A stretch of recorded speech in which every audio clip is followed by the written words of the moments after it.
it's the summertime, it's the 90s, and during the 90s, I was still living in Atlanta, but my mom would send me to Dallas to Oak Cliff to stay with my grandma and my uncle in the summertime. So this one particular summertime, my grandma was out smoking on the porch, and she came and got me out the house, and she was like, here, smoke this. And she put the cigarette in my mouth, and I had it and put it in there, and I tried to smoke it like I see her did, and I just started coughing and coughing. And her and my uncle just bust out laughing. And my uncle about 15 or 16 at the time. And they just bust out laughing.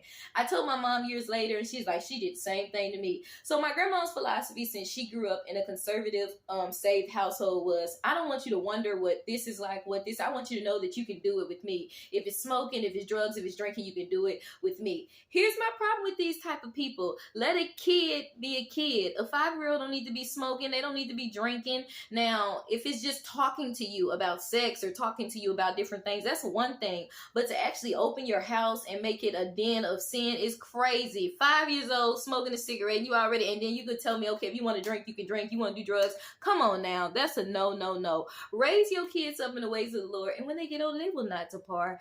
And of course, my grandma wasn't saved, so she didn't have the wisdom of the Lord. She had her own philosophy going, but God has these rules in place for a reason, to spare our lives, to keep us. Smoking leads to cancer. I'm starting smoking at 5. A lot of people start in the hood drinking and smoking young from their parents. It leads to liver damage. Early addiction. It leads to cancer. But the bottom line is, too much freedom is dangerous to an adolescent. They don't need all that extra freedom. They don't even know what to do with half the choices they get. What they need is a parent, mentorship, guidance. Because what happens often with these liberal hippie parents is the too much freedom leads them to being selfish. God forbid, a rapist, a killer, a murderer, or they just lazy. They don't know how to work, but it leads you to an early grave, or it leads you to prison. Okay, and this is real. It's real. It even happened in my family, so I'm speaking facts right here. They need mentorship. They need guidance more than anything. Yes, be open for them to come talk to you, but don't be open for them to do whatever, because it puts them on the wrong track, and it could save them and spare their lives if you just mentor them and guide them, teach them what not to do. Then when they get older, they're going to make their own decisions, but it's not going to be your fault if they end up in prison or dead because you had a household where it was just too much freedom. Anything goes.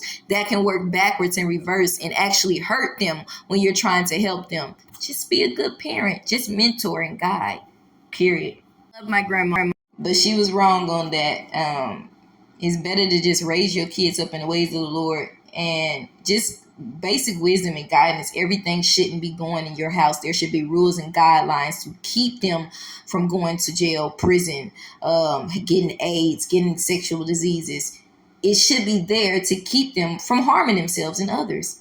Basically, y'all lives to Jesus, and remember, it's never too late to repent and get right with Jesus as long as you have breath. You're alive. It's another chance to get it right. Remember, whether you're a single mom or a single dad, if you teach, if you take time, your presence is needed. If you take that time to mentor and guide your kids, they don't have to go to prison and then learn years later and then mature the hard way because you didn't take that time. They don't have to go through something that if you would have just had a conversation or just took that time to teach them, they could have skipped that route. Then it's on them if they do it and you already taught them. But take that time because it can save them a lot of trouble. That's it.